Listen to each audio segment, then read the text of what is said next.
Israel ইরানের যুদ্ধের মধ্য দিয়ে আল্লাহর রাসূলের একটি ভবিষ্যৎবাণী কি সত্য প্রমাণিত হয়ে যাচ্ছে? আল্লাহর রাসূল বলেছিলেন খুব দ্রুতই কাবা ঘরকে ধ্বংস করা হবে। বর্তমান পরিস্থিতি কি সেদিকেই যাচ্ছে? প্রিয় মুসলিম ভাই ও বোনেরা, কাবাঘর হচ্ছে সমগ্র মুসলিম বিশ্বের কিবলা এবং সম্মানের প্রতীক। মুসলিমরা যতদিন পর্যন্ত এই কাবাঘরকে সম্মান করবে ততদিন তারা কল্যাণের মধ্যেই থাকবে। আল্লাহর রাসূল সাল্লাল্লাহু আলাইহি সাল্লাম ভবিষ্যৎবাণী করে বলেছিলেন খুব শীঘ্রই কাবা ঘরকে ধ্বংস করবে এক চিকন পাওয়ালা ব্যক্তি, এবং তিনি হাবশীদের অন্তর্ভুক্ত। আপনাদেরকে জানিয়ে রাখি, বর্তমান ইসরায়েলের মধ্যে হাবশীদের অনেক বংশধর আছে। অধিকাংশ ইসলামিক বিশেষজ্ঞরা বলছেন পরিস্থিতি যেদিকে যাচ্ছে বোঝায় যায় আল্লাহর রাসূলের সেই মহাযুদ্ধ যেটা কিয়ামতের আগে আল্লাহর রাসূল ভবিষ্যৎবাণী করেছিলেন যে কিয়ামতের আগে ঘটবে, সেই মালহামার যুদ্ধ খুব সম্প্রতি হতে যাচ্ছে। সেটা একেবারেই সান্নিকটে চলে এসেছে। এই বিষয়ে অনেক ওলামায়ে কেরামদের ভিন্ন মত রয়েছে, তবে মধ্যপ্রাচ্যের বর্তমান অবস্থা আমাদের একেবারে চোখে আঙ্গুল দিয়ে দেখিয়ে দিচ্ছে। আসুন হাদিসগুলো আজকে আমরা বিশ্লেষণ করি। নবী করিম সাল্লাল্লাহু আলাইহি সাল্লাম বলেছেন, এটা 1496 নম্বর হাদিস, একেবারে বুখারী শরীফ থেকে।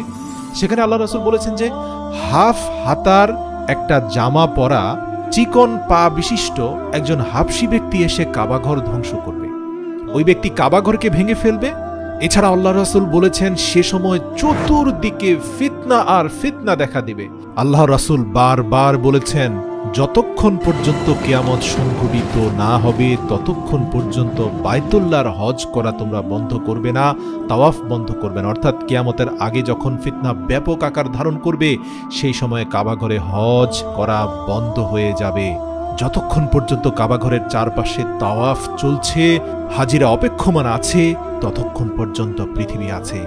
হাদিসটি নেওয়া হয়েছে কিতাবুল ফিতান থেকে, হাদিস নম্বর 1820। প্রিয় দর্শক, এর প্রত্যেকটি হাদিস থেকে একটা বিষয় স্পষ্ট বোঝা যাচ্ছে, যেই হাবশী ব্যক্তি কাবাঘর ধ্বংস করবেন তিনি অনেক পাওয়ারফুল হবেন এবং তার যোদ্ধারা এবং সশস্ত্র শক্তি অনেক প্রবল হবে। এতটাই প্রবল হবে যে কাবার বর্তমান রক্ষাকারী বা কাবার হেফাজতকারীরা তাদের সাথে পেরে উঠবে না। এবং ওই সময়টা এত ভয়ঙ্কর হবে যে তখন ফিতনা ভয়ঙ্কর আকার ধারণ করবে, চারপাশে অনেক বেশি ফিতনা ছড়িয়ে যাবে। আল্লাহ রাসূল বলেন ওই সময়ে এমন একটা পরিস্থিতি হবে যে মানুষের মধ্যে মানুষত্ব থাকবে না, দয়া মায়া মমতা সব উঠে যাবে।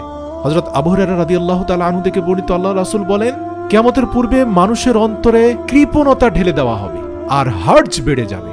সাহাবীরা জিজ্ঞেস করলেন, ইয়া রাসূলুল্লাহ, এই হার্জ জিনিসটা কি?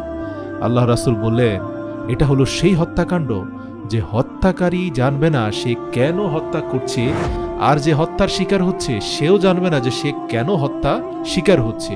অর্থাৎ হত্যাকাণ্ড ব্যাপক আকারে হবে। আল্লাহ রাসূল বলেছেন এরা দুজনেই কিন্তু জাহান্নামী হবে। এই হাদিসের ব্যাখ্যায় উলামায়ে কেরামগণ বলেন যে এরা দুজনেই জালিম ছিল, যে হত্যা করেছে সেও জালিম, যে হত্যার শিকার হয়েছে সেও জালিম। বোঝা যাচ্ছে পরিস্থিতি ফিতনা এত ভয়ঙ্কর হবে যে মানুষ হত্যা করতে দ্বিধা করবে না।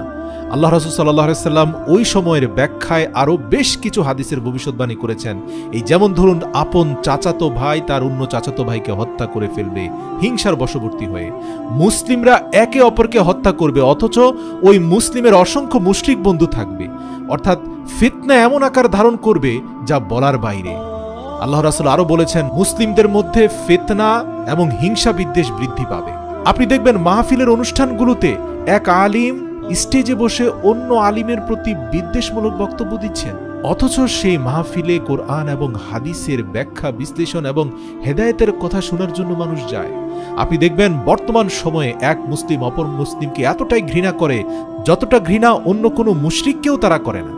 আল্লাহ রাসূলের প্রত্যেকটি হাদিস আস্তে আস্তে মিলে যাচ্ছে। সুতরাং বলাই যায় যে সময়টা বেশি দূরে নয়। আমরা মুসলিমরা যতটা বিভক্ত হচ্ছি, মুশরিকরা ততটাই অস্ত্রে শস্ত্রে এবং ঐক্যে সঙ্গবদ্ধ হচ্ছে, তাদের শক্তি বৃদ্ধি পাচ্ছে।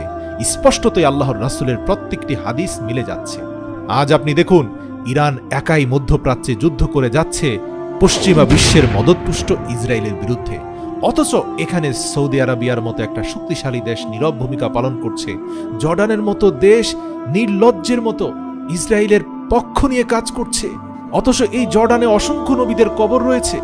আজ দেখুন লেবাননের বিচ্ছিন্ন কিছু মানুষজন ইসরায়েলের বিরুদ্ধে অস্ত্র ধরেছে, অথচ লেবাননের অধিকাংশ মানুষজন নিজেদের স্বাধীনতায় বিশ্বাসী করে না। এক এবং অদ্বিতীয় সৃষ্টিকর্তায় বিশ্বাসী এই সকল নামধারী মুসলিমরা কতটা ফিতনায় জর্জরিত গভীর দৃষ্টি দিলে আপনি অনুধাবন করতে পারবেন। সাহাবীরা সেই সময় আল্লাহ রাসূলকে বলেছেন, ইয়া রাসূলুল্লাহ, এমন সময় যখন তৈরি হবে যে অসংখ্য মুসলিমরাই হাজারো মতে বিভক্ত হয়ে যাবে, ফিতনা ভয়ঙ্কর আকার ধারণ করবে, তখন আমাদের কি করা উচিত?